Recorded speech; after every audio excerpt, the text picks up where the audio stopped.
this is it, right? This is you could call it the pilot, the first of many. This will be just Stephen James and I'm Scott. We're just hanging out. Really, this is just talking. Shh, we can't curse at least No. for the first 5 minutes on most of the sites. So you could listen to this. You're going to listen to it on Spotify and probably iTunes if there's still iTunes. I think Apple Music, Amazon Music. We might actually be daring and actually put this as a video That'd be on cool. YouTube, right? So I think that's the idea. And really, I think the idea was Stephen James and I, and I'll just call you Stephen. We're so formal, yeah. Yeah, you can. But we were just talking like we haven't literally seen one another for probably 4 years, At and least. just hiding behind his head up on that mantle. He was so kind to be able to have a And my wife. drum. Yeah. At least you got to be able to play those drums, right? With the versus the we won't say the other band name, but No. you kind of added you threw some money out there and you used it as a bass drum head, and that's exactly what it did. Yeah. Well, oddly enough, with the logo head, I had Glenn got a hold of me because he knew I had the what's the iteration of decree these days? Final. Final, yeah. um, and he had called me since well, let me back up. So Caesar had texted me and said, "Hey, we're kind of putting this together. We're kind of thinking about having you play the drums." I'm like, "Hey, that'd be kind of cool." And then obviously that didn't happen, which is fine. It is what it is. Their drummer, Jorge, is an amazing drummer. But he had called me. He says, "Hey, you still have those heads?" I'm like, "Sure." He goes, "Can I buy them from you?" I'm like, "Absolutely." So Yeah. I took him, met him at George's house, and handed him over. He handed me a couple bucks, and I didn't have to use it as a dartboard. Yeah, nice. Yeah. And yeah, that goes way back now, just as far as we came together from a musical standpoint because of a a friend. And we had never known one another before that, but what was really cool, it just kind of clicked from day one. Yeah, Um, absolutely. and now if we kind of rewind back that first meeting, and by the way, I'm sure this is going to be absolutely fascinating for everyone to listen to, but if anything, it's just we're just kind of getting reacquainted, right? So it's more a matter of we're Absolutely. just talking shh. So Yeah. I think from a musical standpoint, and this will segue into a couple topics that I'm just going to spring on but Do we'll it. do that in a couple minutes. It's stuff that I'm sure you can relate to and talk to very easily. Do it. But it seems like from a musical standpoint, there's always, or you hope there's just this connection that happens, right? Um, with the cast of characters, and we don't need to name names, but we No. got Bill, there was a Thomas in there, we got KP, everybody kind of Caesar, everybody kind of came together Mm-hmm. in a few different iterations when we were playing together. And it's literally, figuratively, it struck a chord, right? Um, to me, it was more a matter of wanting to get back out there after a number of years and, you know, set fair, but not crazy goals. It wasn't about, oh, let's go get signed or let's go on tour. No. We're adults now. We recognize that, that's something that we don't need to do, probably don't want to do. And we can still have fun. And hopefully hopefully it was fun during that. And it's not over either. I think if anything, that was phase one. We'll get into phase two, sometimes in more of a virtual setting. And I want to hear about your new drum set in a little bit. I don't know if you can aim your camera down, but Yeah, I'll give you a tour of it. Actually, it's interesting too, is I'm gonna actually have the sticks here so you can hear how loud they really are. You'll be like, I can't hear them because yeah, obviously I don't have them plugged in to the software, but the actual I'm hitting the snare right now. You that can might hear be the that. best drum set any neighbor could ever ask for, right? And we'll talk about that too as to why I got this. But go Yeah. ahead. So, that was a little bit of history, again, we kind of came together that fateful evening. You know, we played, I think the goal was 6 shows. I think we played 6 shows, all pretty much in the same venue, deep piazzas in Long Beach, except for one. I don't even remember that other venue was down in Orange County, South Orange County. It was fine. We played with a Slayer cover band, Yeah. and it was fine. It was fine. It did. It worked. It was fun. It worked. Yeah.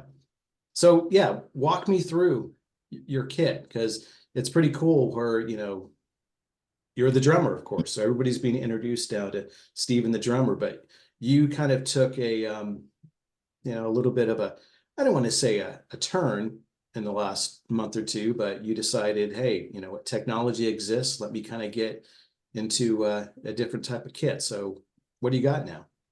Well, let me just do a little history. As you and I were talking about possibly recording remotely, I mean, it made sense to have something that I didn't have to put a ton of mics on, Yeah. overheads and triggers and mixing boards and all that. So I was like, okay, I was looking at one drum set. It was called an Elisa Strikes Pro E or something like that.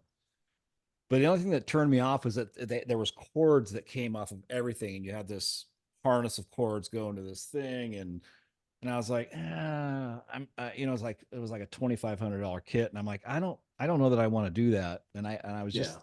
and I was, po- maybe unpopular to some people, but in a divine order, I waited, and then I saw this DW thing come out in December, and it's this new technology where there's no cords. They call it a convertible drum set, where it's an E kit and it's also an acoustic kit. So all I'd have to do is technically take off the E kit mesh heads, pull the little tiny whatever they have in there that makes the thing buzz, and it's an acoustic kit. They sent heads with it, quite a bit of stuff. Yeah. So I thought, oh, kind of cool. All right. So they're like, okay, well, you have to have computer. So I thought, okay, let me go get I'm going to get a laptop. Bought a laptop on Amazon, plugged it in, and I had nothing but problems. It wouldn't work. The sound wouldn't work. There was latency. It popped. It made all these weird sounds. And what kind of popped me into rewatching Sweetwater video with Nick Virgilio. He does a whole display of these drums and how they work. And there's one segment I caught, and I had to go back. And he goes, I'm doing it on a Mac. He goes, you can do Windows, but you have to download this. And I was like, epiphany. Yeah. So I packed that thing back up and went and spent $2,000 on a Mac. Well, payments anyhow. Sure. Yeah. And the software downloaded. Took a little while for the software to download. And once I got it in, with the Mac or with the last computer, I was talking to IT with Roland, DW, Sweetwater for like 2 weeks straight. And they would get remotely on and try to figure out. And they're like, we don't know what's wrong. We don't know what's wrong. I'm like, you guys designed it. You should know what's wrong. Yeah.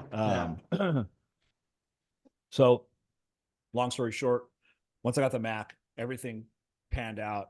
I downloaded the software, I plugged it in, and they just worked. I was like, whoa. Nice.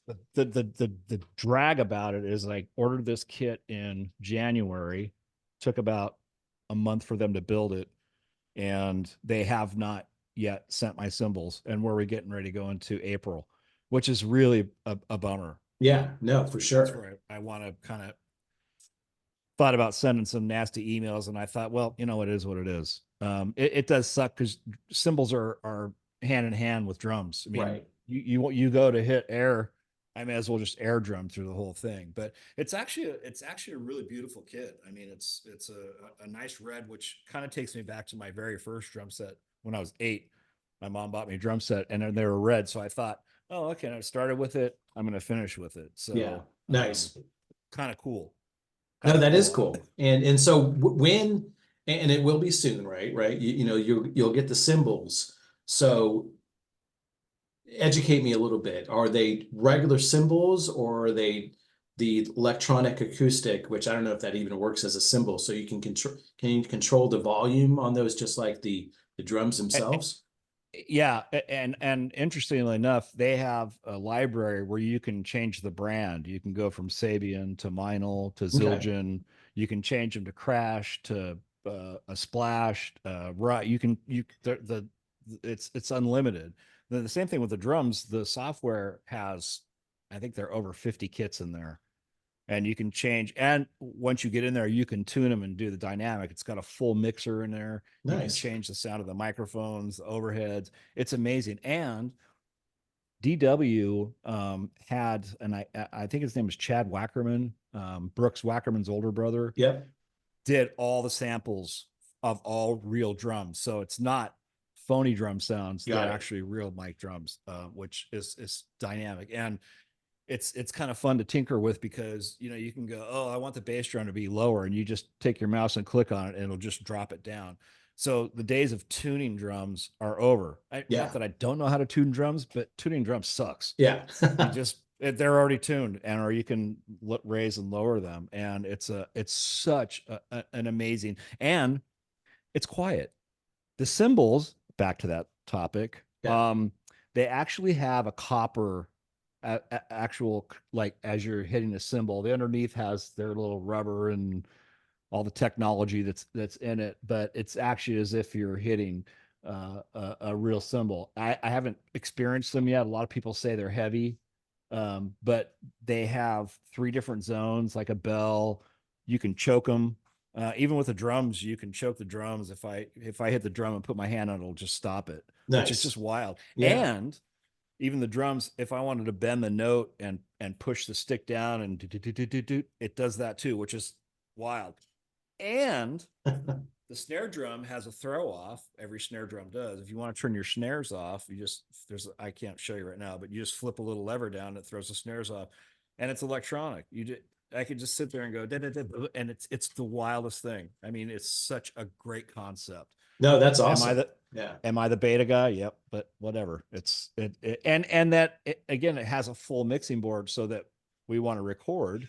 Yep. All I gotta do is plug in and we just go to it. Yeah. And that definitely, would be the goal, right? To Heck be yeah. able to, because Steven's on the West Coast and I'm in the South. So obviously technology does exist, and it is good for many things. It's a pain in the ass for others, but in this regard, looking forward to being able to bring that together and actually get you to lay down some drums on some newer songs, because everything so far that is on that name just behind your head there is all computerized drums.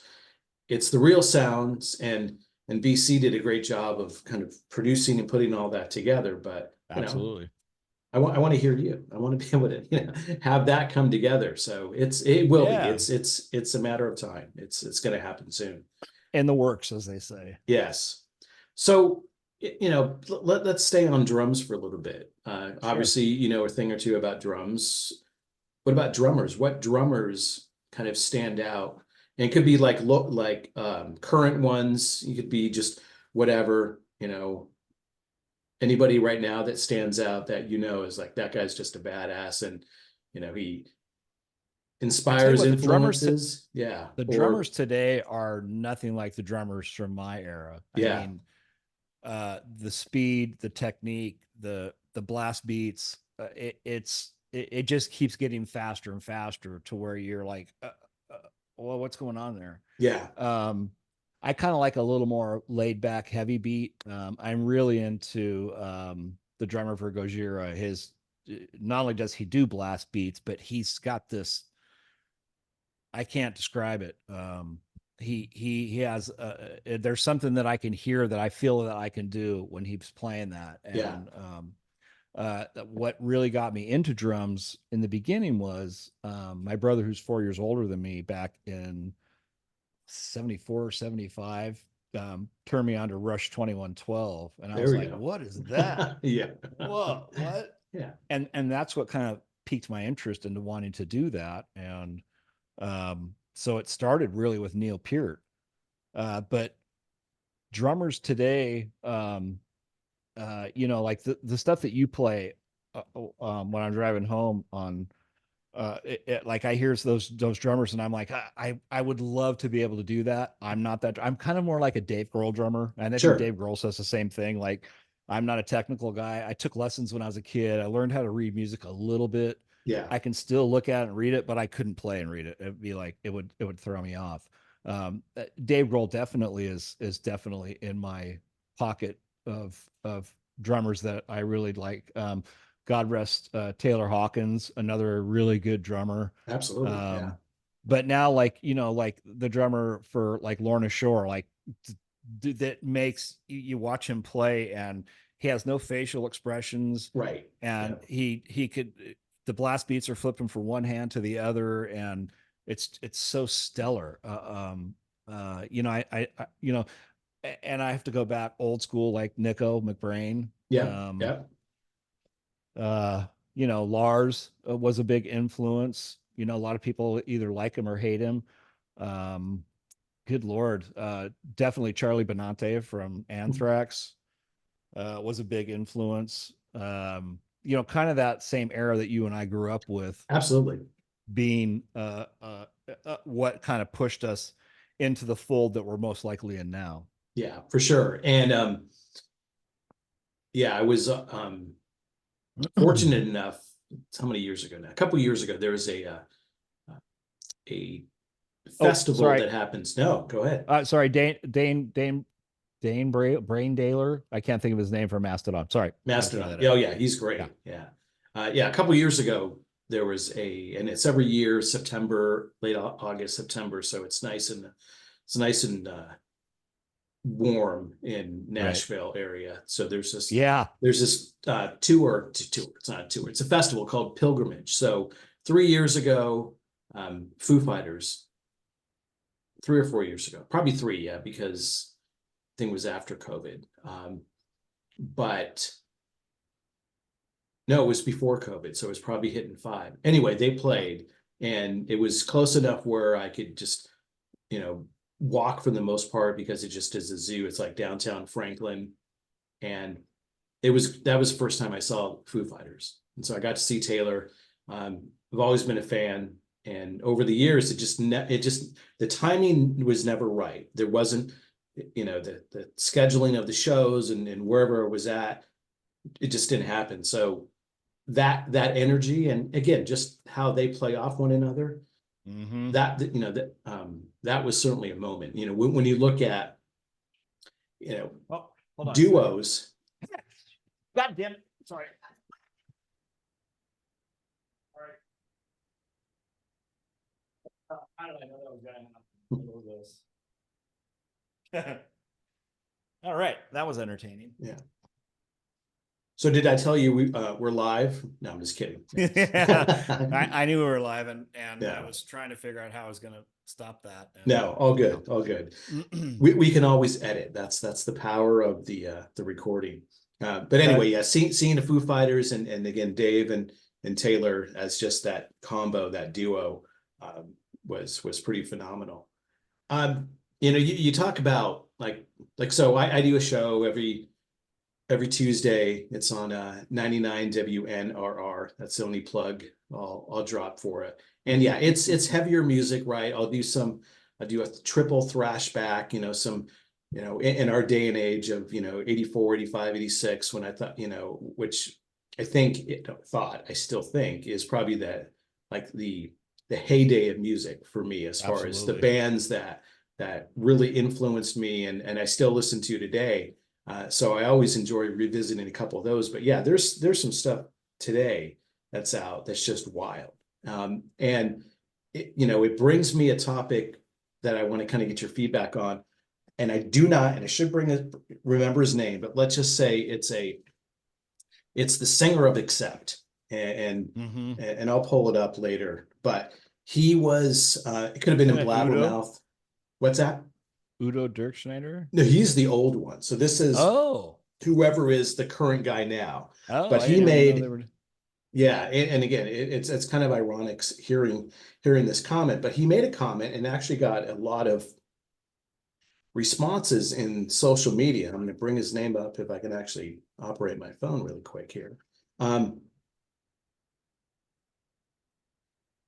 he made the comment that in America, metal is no longer like relevant, basically, you know. Hmm. Mark Tornillo. Okay. Yeah. And I'll find his quote somewhere. Udo definitely is accept to me. You know, Right. he's that. But he made the comment, and again, it's probably somewhere in the socials where again, it's like the US just doesn't, you know, support metal. Metal's not relevant. And I read some of the comments, and there was I don't know. I think it's kind of a cop out if people just go, oh, preach or truth or yes. It's like, well, explain yourself. And there wasn't Yeah. any anyone that was a contrarian. And I should actually I want to bring the quote up because I think it's relevant for our next little Yeah, no, absolutely. conversation here because I kind of thought it was bullshit. You Yeah, know, it's like, absolutely. you know, here you are, someone that, you know, is in a band and you still have a impact and an influence. And I'm typing here. I didn't know that they still were a thing. Yeah, yeah, they are. Oddly They're, you enough, know, and again, most of it could be as far as if you, I knew you wore glasses. yeah, just a little bit. Yeah, just a little bit. You know, I can't find it. So this makes for some really great Editing. editing. Yeah, which I'm going to do. So I'm going to find it anyway. But basically, I can paraphrase by saying that, you know, metal's no longer relevant in the United States. Hmm. And you look at shows, and we've been to metal shows. You know, this year, if not recently, I went to Pantera and Lamb of God about 6 weeks Mm. ago Mm. in Nashville, Tennessee, packed. Um, it's like in a way, and this is a cool thing, and I'm taking the position that I think it's bullshit that Yeah. someone that still, you know, they're still a known band. They're bigger in Europe, so that could be part of it. They're from Germany, so that could be part of it. I think this singer actually is American born, but that doesn't really matter. But I don't think so. You know, has it ever been that overly popular? It's not country, it's not pop, it's not rap. So it's always had a different tone and a different approach to it.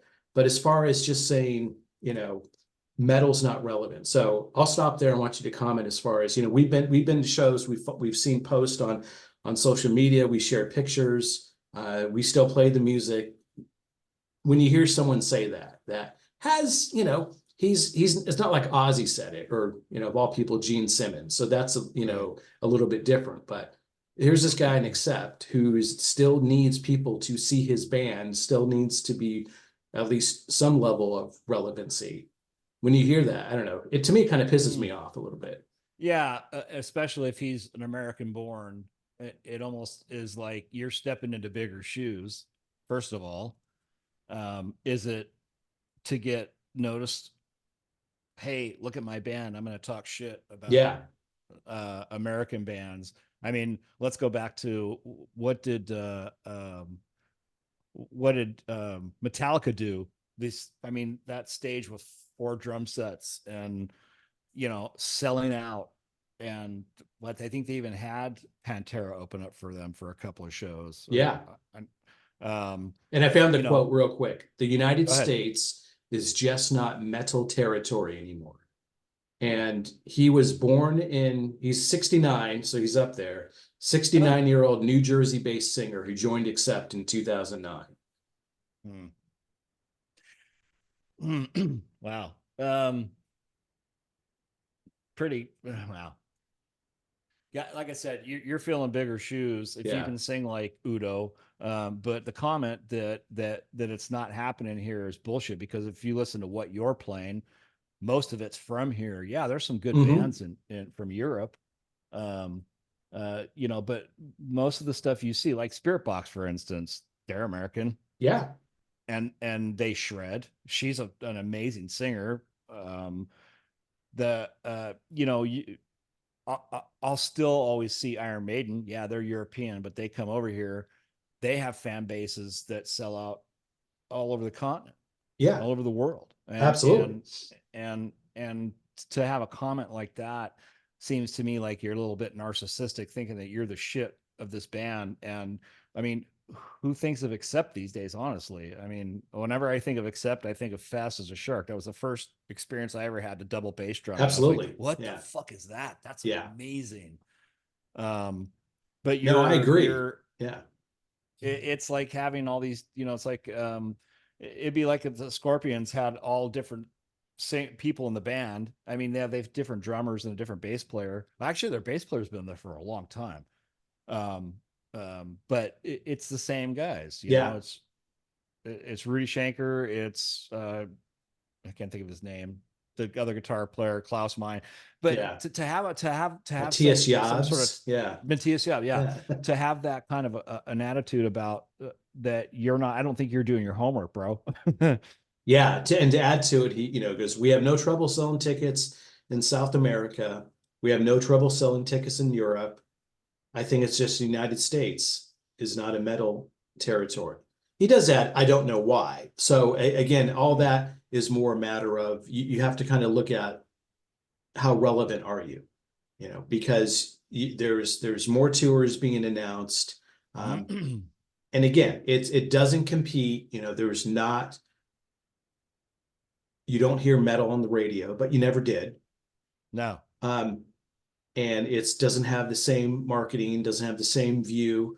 But you look at, 40 plus years in, you have Metallica, 2 nights in every city.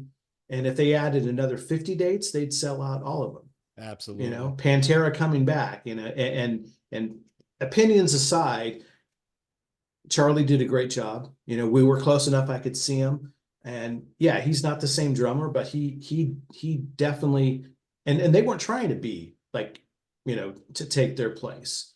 No. And Zach Wilde did a phenomenal job. And he's, and he is so big now. I've seen pictures of him lately, but if anyone would have said anything, he probably would have just beat the shit out of him anyway. Oh So, yeah. it was kind of funny. So it's like, I've seen those shows, and I made the comment, it's like, and we used to see this, like going to shows in LA and Orange County, even when we were younger, like, where are these people coming from? Right. It's like, do they bus them in? Are they flying in from somewhere? But it draws them in. And there's a lot out here in Nashville. Sure, it's country music, but there's a lot of rock. There's a lot of metal. There's a lot of, Yeah. major players that live out here.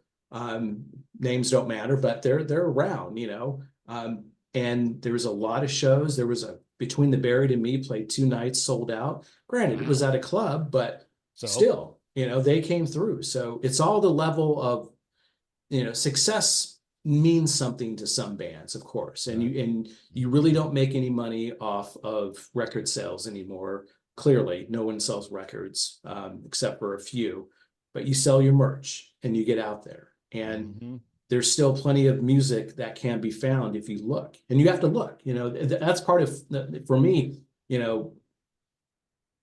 doing a radio show once a week, and then wanting to do these other creative outlets. It's all more a matter of, I get to discover new bands. I try really hard to find, I'm not the only one, of course, but try new artists and go through. And most of us, I've never heard of these bands before. And I'll listen to everything before I play it. I made a mistake one time a couple of years ago. I took, I still get people soliciting music, but I don't really play that much of it. But I one time did an entire show and I didn't even listen to it, and I played it all. Don't do that. Yeah, there was some garbage. I appreciate the effort, but it's like, if that was an experiment, it was worth doing once, and then I moved on from there. So, there's some. Let's see what other shows are coming up, and I got to kind of have to look. But yeah, you talk about Maiden. They're not playing in every city, but it's, I'd love to get out to California and see when they come through. Korn just announced that tour. Yeah, you're all on top of that, getting the tickets. Korn just announced that North American tour. Oh yeah. With with Gojira and Spirit Box. And it's like, I'm going to that. And they're doing that stadium show in between those dates in LA. Again, not everyone on that lineup. We don't have to throw anything on the hate parade, No, but there's, no. not every band is on that bigger stadium lineup is like, I can go get a beer there. I can go, check out the merchandise during that band. Right. But you got Spirit Box, you got Gojira as part of that lineup too. That's part of the entire North American tour. I would be hard pressed to find right now in my interest, and I've been a Korn fan since they started, but those three bands, like Spirit Box is one of my favorite bands over the last 5 years. Gojira sits right in there. And Korn, there's just an appreciation of what they've done since that first record. And I think they've been Yeah. strong consistently throughout. But that first Mm-hmm. record, that changed music in my eyes. Yeah. Interesting about that show you're talking about in LA, where it's just an Oreo cookie I don't want to eat. But I agree that with your idea, and I giggled when you said that yesterday. It was like, well, let's go get a cocktail and look at the merchandise. Yeah. Which brings me to an interesting, and I'm just going to throw it off, and we'll come right back to it. Isabel and I went to Vegas to go see U2 at the Sphere. That's right. Yeah. And first of all, I've never seen U2. I've my brother turned me on to them again back in the late 70s. So I've always kind of had a little bit of a passion for them. Yeah. A lot of people don't care for whatever. Anyhow, to me, it was one of other than the amazing visuals, the sound. They've got over 165,000 speakers in that place. Right. So it's wherever you're at, you're hearing it at its peak level. And it wasn't blasting loud. It wasn't like, oh God, it was so well done. My only gripe was the merch. They had one merch stand outside as you were walking in, nothing on the inside. Yeah. So I was like, oh, I'm going to go in. I'll just get a shirt. And, while the whatever's going on before they play, and I couldn't find anything. So by the time we got out, they had already sold out of the shirts. Yeah. I was like, okay. We had plans to go back to go see the magician David Blaine the next night, who was actually playing right across the street. So I said, well, let's go back. We'll go online before they start and we'll get our shirts, which we ended up doing. Oh, nice. And the gal she says, oh man, you're lucky you got these. We just got these in today. They sell out so fast. I was like, wow, that place holds, God, I want to say 22,000 people. I read online that every night, and I'm sure it's merch and everything, but they made 1.9 million a show. Sure. Yeah. No, not too shabby. Yeah, I remember when you went to that and you posted some pictures, and I was in Vegas the week before it started. So clearly I couldn't just stay over. I was there for a work conference, and right when it started, even if I was there a few days, those tickets for the first couple shows were just, astronomical. And so, and I'm sure they still weren't cheap, but yeah, it's a draw, and it's just the appeal of having a band that played what they end up doing over 60, maybe close to 70 shows over 6 months or so. Pretty incredible, I think. Absolutely. And when you look at it, I've never seen them, and I remember, let's go way back now, when Joshua Tree came out, and I was working at Music Plus in Cyprus. Holy crap, I worked at Music Plus in Torrance. Yeah. No so, that was when they had the Ticketmaster inside the store, and there was always the manager was able to start hitting the button right before at 9:58, 9:59, depending on whatever the universal clock was, and start printing out tickets, and always grab, I'm sure it only happened once, but grab the best seats and kind of set them aside. And we all could have partaken in that, but I was 16. I wasn't interested in U2. And even when they came back later, I don't know, 20 years, 25 years later, and redid that album, I wasn't able to go. And it's like, damn, that's still a band I want to see.